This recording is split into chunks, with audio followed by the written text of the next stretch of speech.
ebirabo bya Christmas byatandise dda Rita Dansolo agenda kati bakuba muziki Rude Boy yazza ine ekivulu ne Spice Diana ne Catherine ekivulu kyabwe nakyo tukirindidde ddala nkulamusizaako n'omunafe atuuliriza osibye otya wasuza otya tuba tuyingiddewo wano mu mikwesese nga nze muwala wamwe Ayo alongside your boy your man boy your own Uganda at large oba Tata Hashim. Ano Shuraim ne Hashim wali bakayana. Si Tata Hashim, Tata Shuraim. Nedda si. Yogera bi Tata Hashim bibate binyuma. Nawulirako. Okay.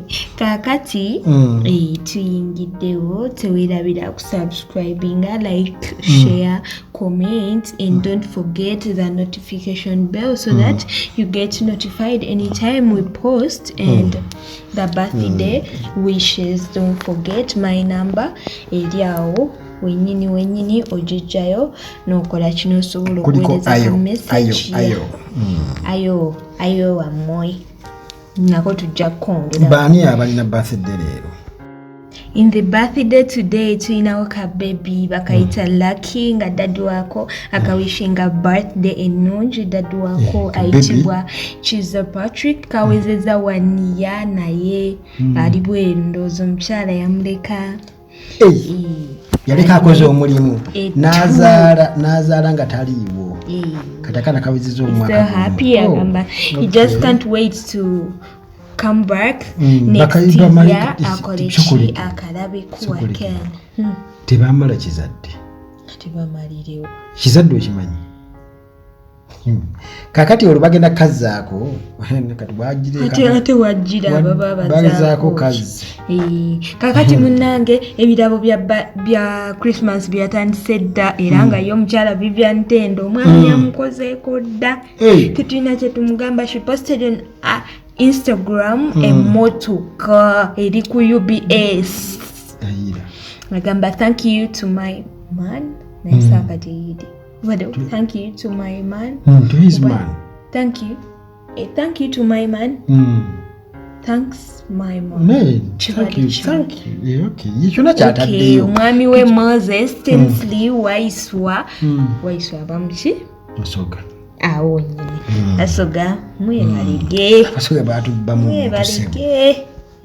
tujja kola revenge tulinde emunange ebirabo bya Christmas byatuse dda ng'omwami omukyala yakoza atya kakati n'abagereka waffe n'essanga lya Mbogo babadde ku theatre Bonita when the Ebonies we are celebrating 40 years obaze bamaze 40 years 47 rather 47 yeah 47 years munnange twabalabyeko nga n'abagereka akoze cyane kanekanye n'omumbejja oluzungu luyitanga na swinsu tebawuzanga myaka 5 bana aba Ebonies 47 munange kubanga kati bamu tebabeeranga bawezeza emyaka 25 nze ndaba Ebonies yinza okubeera mu 5 sijja kuli Ebonies yadda gwe Ebonies ogimanyi oloza Sam Bosa alime oza yagitandikawo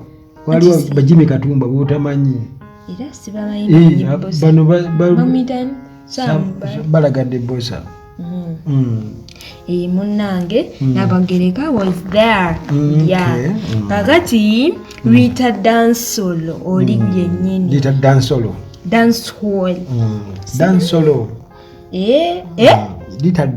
Rita Dansolo agamba nti agenda kutandika kati kuyimba kuna mchezo yoza yakonye okola ki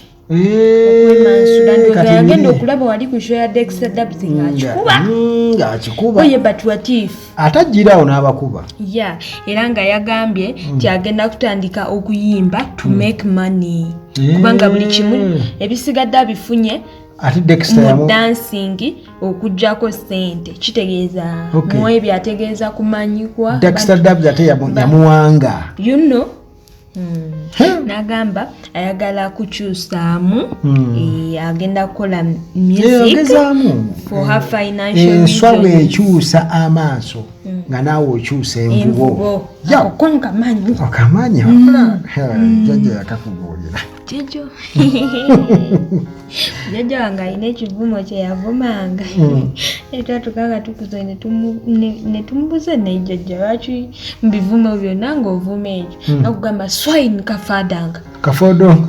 Kati nno maama wange. Kati mbuno ye yatugamba nze kye neewala okusinga ovuma omwana ekigambo ekinene kyategeera. Muvume ebyo byatategeera naye ne wakivuma munne. Naye takitegeera. Naye abazadde swine kitegeeza pig. Swine kitegeeza mbizi. Akati maama wange. Twali tetubitegeera okusinga okinvuma bwe bati. Maama wange. Oyinza okusanga. Naye maama wange bwe yagambanga. Odongwaki. Awo nno omanye kiddako ki? Ngolo. Eri engolo baaba. Rita Dancehall yagambye industry akimanyi eri tough but ali determined okukola ennyo era nga she will make it work. Ajja kukola. That is the dancehall. Ajja kujja kubanga. Era tanza kwegeza mu kintu kyatamanyi. Ate omuntu ogezaako kwegamba mu diversion mu gundi ez'enjawulo. Ango ez'enjawulo. So noba kwesibira awo weefukule kumbe.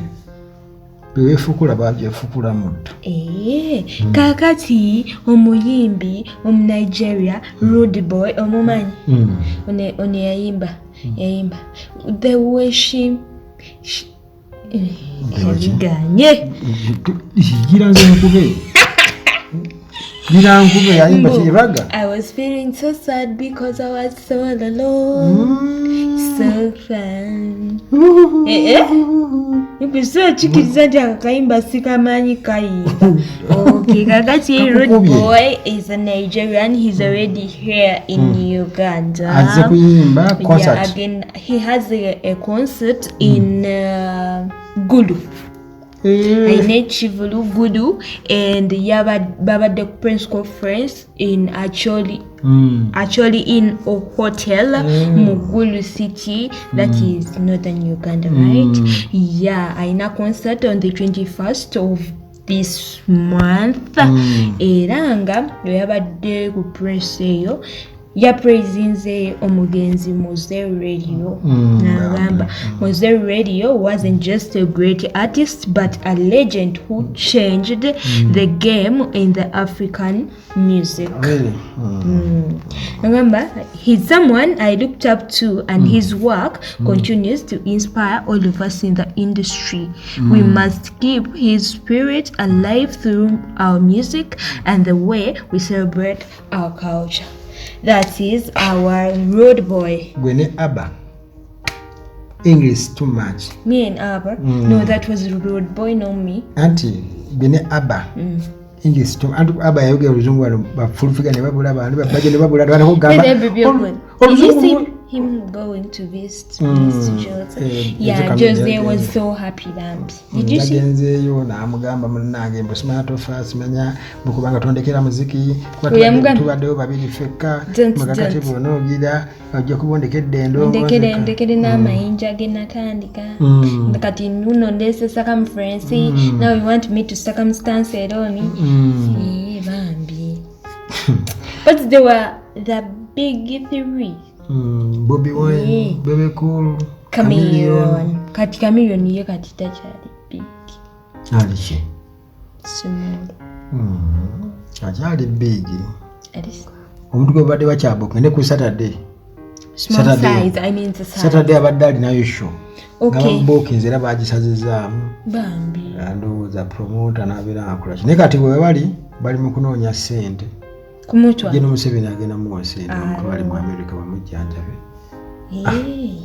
Okay. Nalabye ne Messi naye omulambo sima banoonya milioni zaali zirimeka mu 7 ogukomya. Fasi kulungi naye ate bw'ofuire. Era bajja kuyisinganyizaawo mu nnyonyi bati. Bambi. Kamili agenda. Obe betwala Kamili yebeereta Messi. Messi.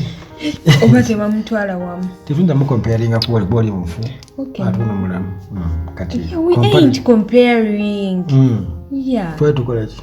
anyway mukama Kamili amusuuse era nga n'omugenzi mmese ye amuwe ekimuli ekyemirembe. Kamili akubye ku matu ufire bweru bubonaabo omanyi nti bw'obeera omulwadde kati ngaawe wato Kamili kimweraliikiriza okuwulira nti ate gundi simanyi yafudde gundi ate yakoze ate muwulire ngaago gaba tegeetaaga ate kumuwa kati naye yagenda olwala ng'oli obedde mugenzi. naye kyenalabye abba ebintu byayogedde abantu baabikakasiza nti bituufu bonna bebekulu bonna baboogera gamba ne Balamu naye yagambye nti omwana oyo emyaka 18 alina eddembe okugera ku kitaawe kitegeeza nti mwabawuza talina oyogera omwana ategeera byayogera. Okay, kakati Rude Boy agenda abeera eyo ewa General Saleh mu kibuga kya Saleh. Mbadde manyeeka nti mu kibuga kya Saleh muna kati bagenda mu bribinga ki ani bagenda mu wanguzi yaki oyo kwa bagenda sula wa Saleh badde manya agenda sula wa Saleh nti kati oyo ali eyo mu site ya Saleh yeggulu. Kakati Spice Diana, remember they have a concert on the 10th of January. Nani n'omukyala Catherine Kusaasira naye ndaba Kase asidise mu nsonga zino. I don't know why ennaku zino nalaba simaya posita ku bbaawe simatugera nze ensonga ekwata ku bbaa wange ensonga ekwata ku bbaa wange oba family simabiki don't come leave it. Okay, Spice Diana Catherine Kusaasira mbubo bali okke ne bbaawe mbu basobola okwendako ebbali ne bakomawo. Okay, that is it. Bwamukkiriza n'agendako ebbali nadda omukazi omukulu wali okoze olugambo naawe n'olwekolako kw'abantu ennaku zino bakambwe oli akuwa olugambo naye yennyini n'akuwa olulwe kanange olugambo sidolongi ani ate nja kuwa oluboozi. Kakati Spice Diana yagambye nti bambi zonna concerts ayagala zisucceedinge kuba ye ayina arespectinga nnyo Catherine kubanga abadde fan we since her childhood. Ani fan wamune Spice a fan to Kathy mbadde mandi ayalaba Catherine then agamba nti success ya events zombi egenda kulaga development enene nnyo mu music industry era nakungiriza buli omu. Is it that? Nakunga okungiriza okungiriza okumanyi bana okitegedde kubyemba kakuluganda nakunga abantu mugenda in large numbers okukola ekigengo ogenda kungulya Rolex wallahi olwo kungulya Rolex kubanga nkubonyeza mimi nakwogera luzungu wagera gamba kino but I want sometimes to be extra ndi mwana wawa no. Okay, embogo alright kaliwa okyayagala obadde tolina imalo tulise tukyayagala. Christmas is wooing me.